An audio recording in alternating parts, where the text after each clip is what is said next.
Hello student, आज मैं आप लोगों को आत्मत्राण पढ़ाऊंगी और इसके पहले पद की जो व्याख्या है उसका मैं लिंक इसके डिस्क्रिप्शन में डाल दूंगी, वहाँ से आप लोग ले लीजिएगा। और ये जो है दूसरे पद की व्याख्या है। तो चलिए शुरू करते हैं।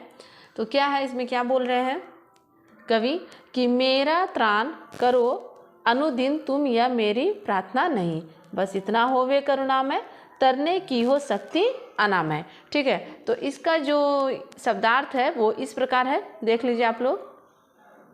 त्राण का मतलब होता है रक्षा, अनुदिन का मतलब होता है प्रतिदिन, होवे मतलब ऐसे हो, तरने मतलब प्यार, पार होने, अनामय रोग रहित। तो इसमें जो है कवि ईश्वर को कहते हैं कि हे ईश्वर, तुमने जो जीवन मुझे दिया है, ठीक है, मेरा त्राण करो अनुदिन मतलब आप मेरा त्राण करो, मेरी रक्षा करो, अनुदिन मतलब रोज दिन प्रतिदिन, यह मेरी प्रार्थना नहीं है। अर्थात जो हे ईश्वर, तुमने जो मुझे मेरा यह जो जीवन दिया है उसकी तुम रक्षा रोज करो, प्रतिदिन करो, ये मैं आपसे प्रार्थना या निवेदन नहीं करता हूँ। बस इतना होवे करुणामय, तरने की हो शक्ति अनामय। तरने का मतलब होता है पार होना, मतलब हे प्रभु आप मुझे इतनी शक्ति दो कि मैं जो मेरे जीवन में दुख आए या विपत्ति आए, संकट आए, उसको मैं पार कर सकूं। ठीक है, तो इसका प्रसंग क्या होगा बच्चों, जीवन की विकट परिस्थितियों में कवि आत्मजयी बनने के लिए प्रार्थना करते हैं। तो इसमें जितना भी पद है सबका प्रसंग एक ही होगा।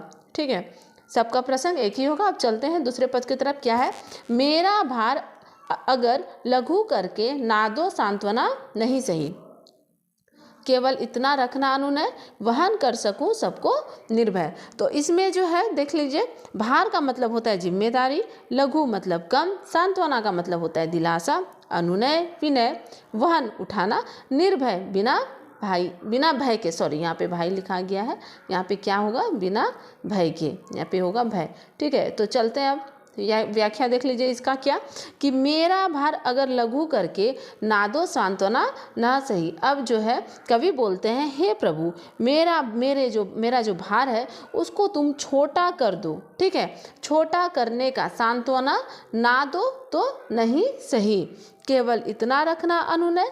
बस हे प्रभु इतना कृपा करना, इतना विनय है आपसे क्या कि वहन कर सकूं सबको निर्भय, और मैं बिना भय के इस भार को उठा सकूं। वहन का मतलब क्या होता है, उठाना, भार को उठाना। ठीक है, मैं बिना भय के वहन कर सकूं।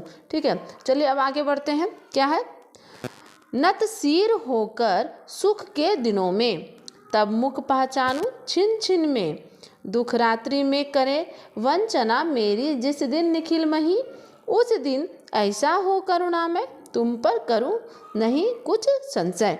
अब जो है इसका क्या होगा शब्दार्थ देख लीजिए। नित सिर का मतलब होता है सर झुकाकर, छिन का मतलब होता है पल पल, दुख रात्रि दुख भरी रात, वंदना धोखा, निखिल मतलब संपूर्ण, मही का मतलब होता है धरती, संशय संदेह।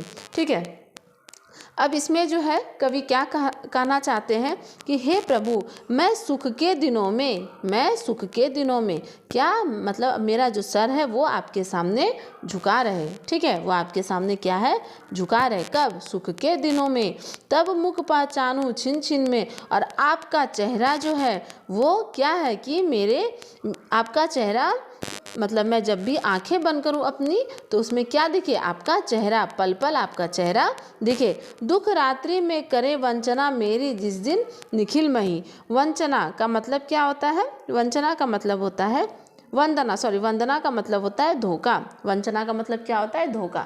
ठीक है, तो अगर कोई मेरे ऊपर दुख की रात्रि हो और सारे लोग मुझसे क्या करे, धोखा दे। ठीक है, क्या करे, धोखा दे। निखिल का मतलब होता है संपूर्ण, मतलब सारे लोग, संपूर्ण लोग या फिर पूरी संसार मुझसे धोखा करे और पूरे दुख की रात्रि मेरे पे आ जाए, उस दिन ऐसा हो करुणामय। हे प्रभु हे करुणामय, उस दिन ऐसा हो, कैसा हो, तुम पर करूं नहीं कुछ संशय।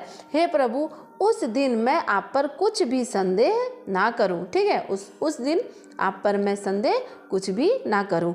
तो बच्चों आप लोग बहुत ही अच्छे से इस व्याख्या को समझ गए होंगे। तो आप लोग जो है इस वीडियो को स्क्रॉल कर करके आप लोग अच्छे से देखिए और भी अच्छे से समझ जाइएगा।